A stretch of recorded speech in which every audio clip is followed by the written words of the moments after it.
Комплекс сандар бөлімінің 17-де 7-ші есебі. Өрнекті түрлендіріңдер және шыққан комплекс санның модулін табыңдар. Бірінші есеп.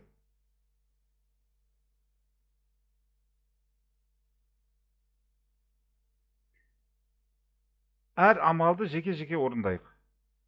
Бірінші амал бізде 3 плюс I, 3 плюс I бөлінген 2 минус I. Бөлшектің алымында бөлімінде бөліміне түйінде санды көбейтеміз. 3 плюс I көбейтілген 2 плюс I бөлінген 2 минус I көбейтілген 2 плюс I. Бөлшектің алымында 6 плюс 3I плюс 2I минус 1 болады. I квадрат ол минус 1-ге тең. Бөлімі 2-ның квадраты 4, минус I-дің квадраты минус 1, яғни плюс 1 өкетеді. Сонда 5 плюс 5I бөлінген 5. Бұл жерде 5-ке бөлетін болсақ, 1 плюс I қалады. Екінші амал осы бөлшектің, яғни 1 плюс I кубын табамыз. 1 плюс I-дің кубын табамыз. Қысқаша көбейту формуласы бойынша 1-дің кубы плюс 3 еселенген 1-дің квадраты көбейтілген I плюс 3 еселенген 1 көбейтілген I-дің квадраты плюс I куб болады. Тең 1-дің кубы 1 плюс 3I, I-дің квадраты минус 1, 3-ке көбейтілген кезде ол минус 3 болады. I-дің кубы ол I квадрат көбейтілген I, яғни минус I-ге тең. Сонда бізде минус 2 плюс 2I-ге тең болады. Минус 2 плюс 2I. Үшінші амал біз 2I-дің 5 дәрежесін табамыз. 2-ның 5 дәрежесі көбейтілген I-дің 5 дәрежесі болады. 2-ның 5 дәрежесі бізде 32-ге тең. Көбейтілген I-дің 5 дәрежесі I-ге тең болады. I-дің өткені 4 дәрежесі 1-ге тең болып кетеді ғой. I квадрат көбейтілген I квадрат көбейтілген I. I квадрат бізде минус 1-ге тең екеуі де. Минус 1-ді минус 1-ге көбейтсек плюс 1 кетеді. Сонда бұл 32 I-ге тең. Төртінші амал бізде енді осы екі санды бір-біріне қосуымыз керек. Яғни кубтан шыққан нәтиже минус 2 плюс 2I плюс 2I 5 дәрежесі. Ол 32I-ге тең. Бұдан минус 2 плюс 34I болады. Минус 2 плюс 34I. Бізге есептің шарты бойынша осы санның модулін табу керек. Бесінші амал орындалатын ол минус 2 плюс 34I-дің модулі. Түбірасында минус 2-ның квадраты плюс 34-дің квадраты. Тең. Түбірасында 4 плюс 34-дің квадраты 1156-ға тең. Сонда бұл түбірасында 1160 болады.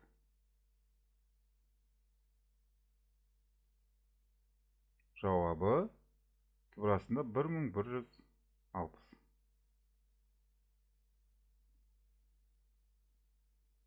Келесі екінші есебі.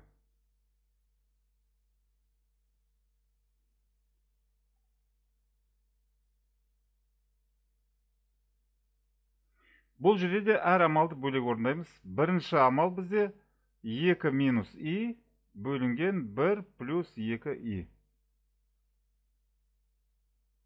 Бөлшектің алымында бөлімде 1 минус 2I-ге көбейтеміз. Бөліміне түйіндес санға.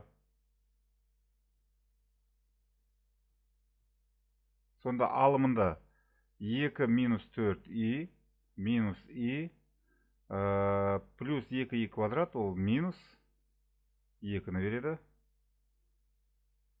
Бөлімінде 1 плюс 2i-дің квадраты 4. 2-ның квадраты 4. Так, 2 мен 2 қысқарады. Минус 5i бөлінген 5. Яғни минус i-ге тең болады. Келесі амал осы шыққан санды, комплекс санды 5-ші дәрежеге шығару. Минус i көбейтілген, минус i-дің 5 дәрежесі. Тең минус i ол минус 1 5 дәрежесі көбейтілген i-дің 5 дәрежесі деп жазуға болады. Минус i ол минус 1 көбейтілген i. Минус 1-дің 5 дәрежесі минус 1-ге тең. i-дің 5 дәрежесі ол i-ге тең. Өйткені i-дің 4 дәрежесі 1-ді береді ғой. Алдыңғы есептен көргеніміздей. Бұдан бұл минус i-ге тең болады. Арғай үшінші амал ол мына дәрежелеу амал. 2 плюс i-дің кубын есептейміз. Қысқаша көбейту формуласы бойынша 2-ның кубы плюс 3 еселенген 2-ның квадраты көбейтілген i плюс 3 еселенген 2 көбейтілген i-дің квадраты плюс i куб. Тең. 2-ның кубы 8, 2-ның квадраты 4, 3-ті көбейткен кезде 12 i. Мынау i квадрат бізде минус 1-ге тең, сонда минус 6 болады. i-дің квадраты минус 1, оған тағадам i-ді көбейтеміз, минус i. Сонда 2 плюс 11 i болады. Келесі амал, төртінші амал. Бірінші бөлшектің 5 дәрежесінен, яғни минус i-ден аламыз осы 2 плюс i-дің кубын. Минус i минус 2 плюс 11i тең минус i минус 2 минус 11i тең минус 2 минус 12i болады. Бізге комплекс санның модулін табыңдар деген. Сонда 5-ші амал ол осы минус 2 минус 12i комплекс санның модулін табу керек. Минус 2-ның квадраты плюс минус 12-ның квадраты тең түбір астында 4 плюс 144 тең түбір астында 148. Жауабы осы болады. Түбір астында 148. 17-те 7-ші есептің үшіншісі.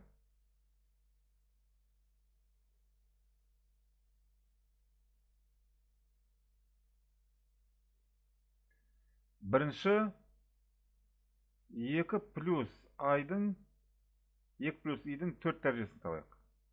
Ол үшін 2 плюс i-дің квадратының квадратын табамыз. 2 плюс i-дің квадраты қысқаша көбейту формуласы бойынша 4 плюс 4i плюс i квадрат, осының квадрат. i квадрат бізде минус 1-ге тең. Ол мына 4 пен 3-ті береді. 3 плюс 4i болады. Енді осының квадратын табамыз. 3-дің квадраты 9 плюс 2 еселенген 3 көбейтілген 4i плюс 4i квадрат тең 9 плюс 24i, мынау минус 16 болады. 4-дің квадраты 16, i-дің квадраты минус 1. 9-дан минус 16-ны қоссақ, 9-дан 16-ны алсақ, минус 7 плюс 24i. Енді екінші амал ретінде, екінші амал бізде ол 2 минус 3i бөлінген 1 плюс i. 3i бөлінген 1 плюс i.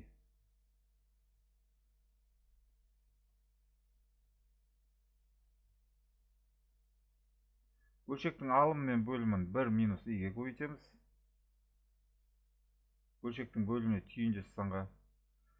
Енді 2-ні көбейтетін болсақ, бөлшектің алымындағы 1 минус иге 2 минус 2 и болады. Минус 3 иді көбейтсек, жақшаға минус 3 и плюс 3 и квадрат, ол қайттан минус 3-ті береді. Бөлшектің бөлімі 1 плюс 1. 1-дің квадраты плюс и квадрат. 1-дің квадраты. Так, мынау минус 1 минус 5 и бөлінген 2-ге тең болады.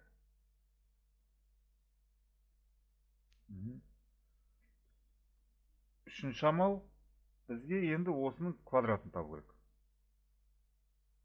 Минус 1 бөлінген 2 көбейтілген 1 плюс 5 и деп жазуға болады мынаны.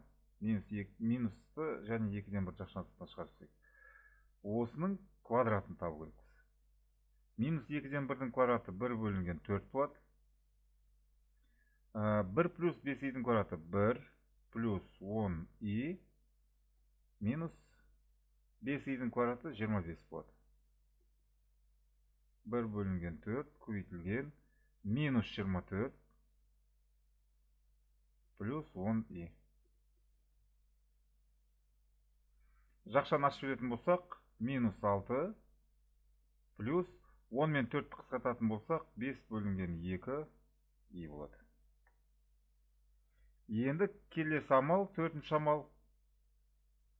Біз 4 дәрежеден шыққан санды, 4 дәрежесінен шыққан саннан мынау жақшаның квадратын алып тастаймыз. Яғни минус 7 плюс 24 и минус 6 плюс 5 бөлінген 2 и. Тең. Жақшаны ашамыз. Минус 7 плюс 24 и плюс 6 минус 5 бөлінген 2 деп қалдырсылайық.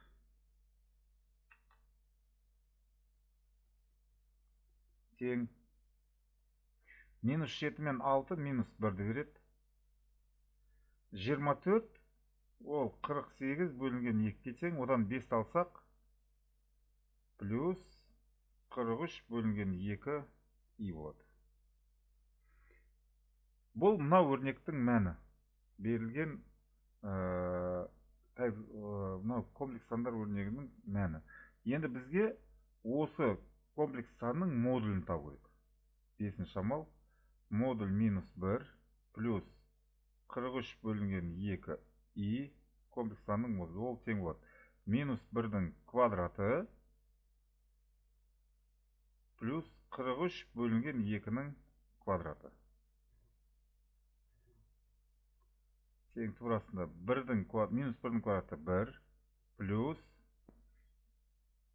плюс 43-дің квадраты 1849 бөлінген 2-ның квадраты 4.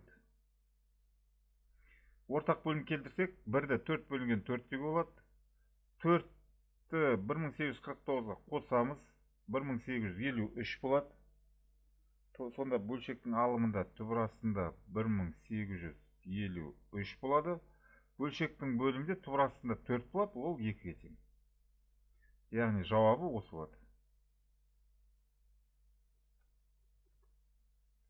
Түбірастында 1853 бөлінген 2. Енді 4-ші есепті қарастырайық.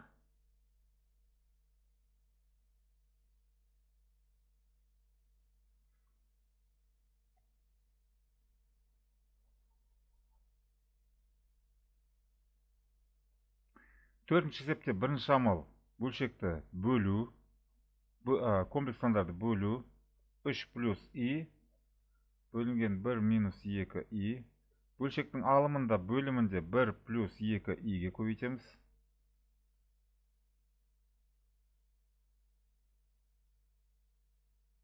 Тең. Сонда алымында бізде 3 плюс 6 и плюс и минус 2 бөлінген 1 плюс 4 тең болады. 1 плюс 7i бөлінген 5.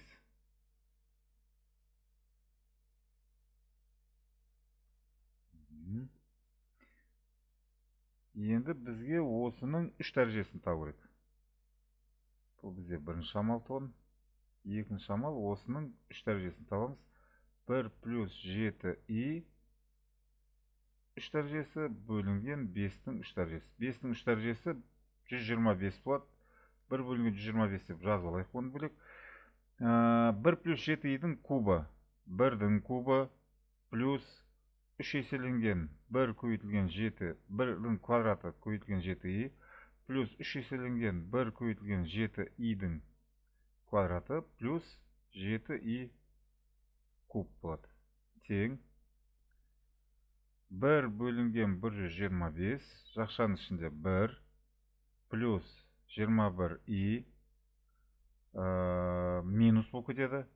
49 көбейтілген 3 147 болады. Плюс 7i-дің кубы, 7-ның кубы 343. i-дің кубы минус i квадрат. Минус i кетсең. i квадрат көбейтілген i, ол минус i болады. Минус i деп кетіп жақша жазылайық. Тең 1 бөлінген 125 көбейтілген. Жақшаның ішінде минус 146. Мынау минус 343 и плюс 21i. Ол минус 322i болады. Яғни бұл мынау жақшаның кубы болды. Келесі үшінші амал. Үшінші амал бізде 1 минус 2i-дің 4 дәрежесін табу. 1 минус 2i-дің 4 дәрежесін табу үшін біз бірінші 1 минус 2i-дің квадратын табамыз. Содан кейін барып оны тағыдан квадраттаймыз.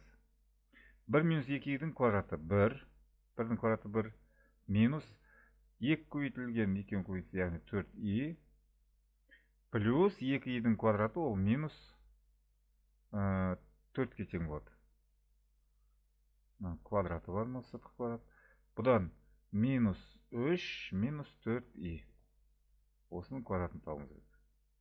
Енді бұл жерде бөлшек, жақшаның ішіндегінің минус 1-ін жақшаның сыртына шығарып жіберсек,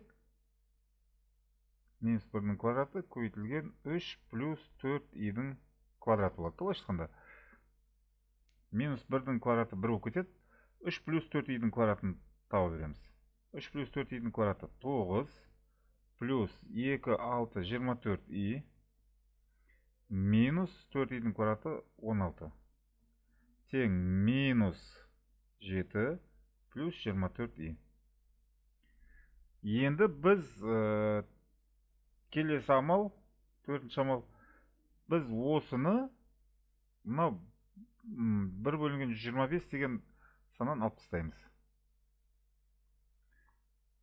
Мынау шыққан саннан, мынау екеуін айырмасын табамыз.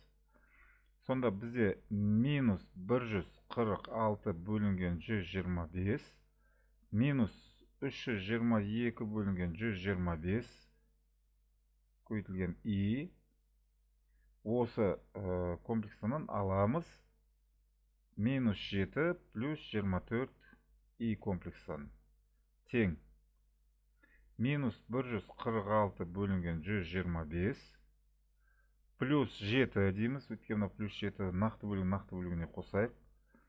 Минус 322 бөлінген 125 i минус 24i. Жорамал бөлігіне қосамыз. Бірінші нақты бөлігін келтіреміз. 7-ні 125-ке көбейтіп, 125-ке бөлеміз. 125-ті 7-ге көбейтсек 875 болады. Яғни 7-ні 875 бөлінген 125 деп көрсетуге болады. Минус 146 бөлінген 125 плюс 875 бөлінген 125. 875-тен 146-ны алып тастаймыз. 875-тен 146-ны алып тастасақ 729 болады.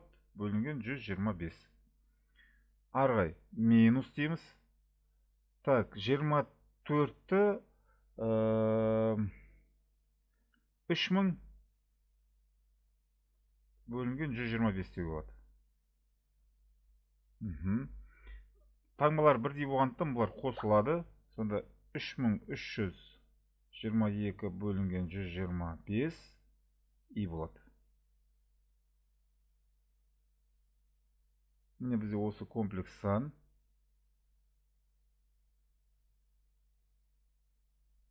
Біз осы комплекс санның модулін табуымыз керек. Бұл комплекс санның модулін табамыз.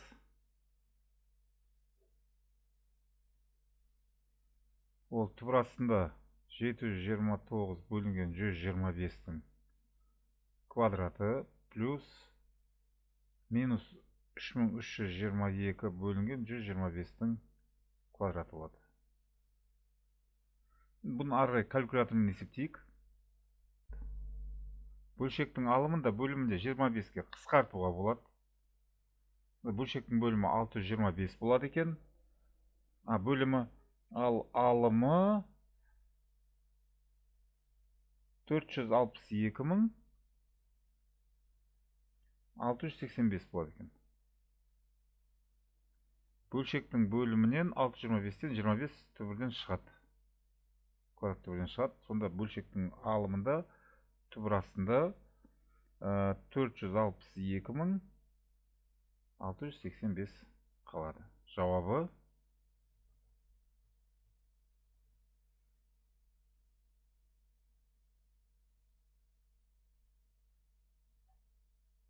бөлінген 25.